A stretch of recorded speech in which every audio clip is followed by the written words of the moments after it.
Next is pituitary gland. Pituitary gland is also called as hypophysis cerebri. It is divided into anterior pituitary gland and posterior pituitary gland. Anterior is also called as adenohypophysis. So the posterior is also called neurohypophysis. The relations are superiorly it is related to optic chiasma, as you can see.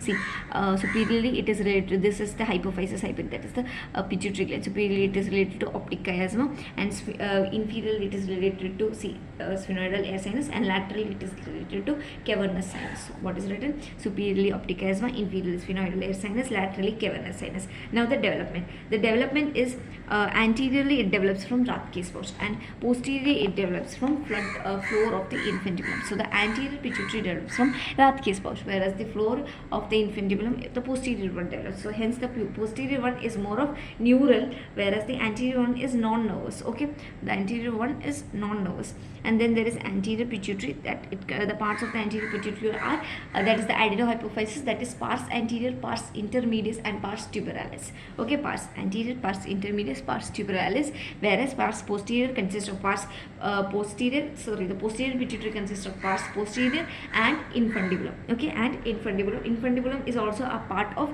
hypothalamus also. It is a common stalk. Okay. Then hypothalamo-hypophyseal axis. Okay, the hypothalamo-hypophyseal axis, it consists of hypothalamo-hypophyseal tract and the portal system. Its portal system consists of two sets of capillaries. It communicates between the hypothalamus and the anterior pituitary. Okay, now hypothalamo-hypophyseal tract, it consists of a lot of nerve fibers that is coming from the infundibulum part of the hypothalamus, from the nerves like supraoptic nerves and the paraventricular paraventricular nucleus, supraoptic and paraventricular nucleus. And then there is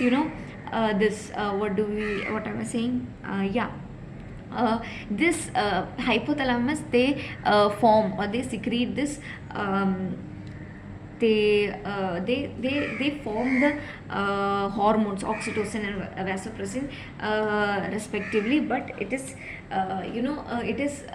stored as Herring bodies and transported to the posterior pituitary, and from there it is released. Okay, then the arterial supply are superior hypophyseal artery and inferior hypophyseal artery. What? Superior hypophyseal artery and inferior hypophyseal artery. Then the venous supply is that it supplies to cavernous sinus and intercavernous sinus. Okay, and you need to also remember the histology of the pituitary gland was also asked as a university question before. Okay, then comes craniopharyngioma. Remnants of Rathke's pouch, they give rise to tumors inside the sphenoid form. So what happens? This Rathke's pouch, if it remains as if you will learn in thyroid gland, if the thyroglossal duct remnants are present, it develops fistula or thyroid fistula and cyst, and or the exact same way if the remnants of Rathke's pouch are present, then it develops craniopharyngioma, which is a carcinoma. Okay, and then there are pituitary tumors. So pituitary tumors, due to which the pituitary gland may swell up, and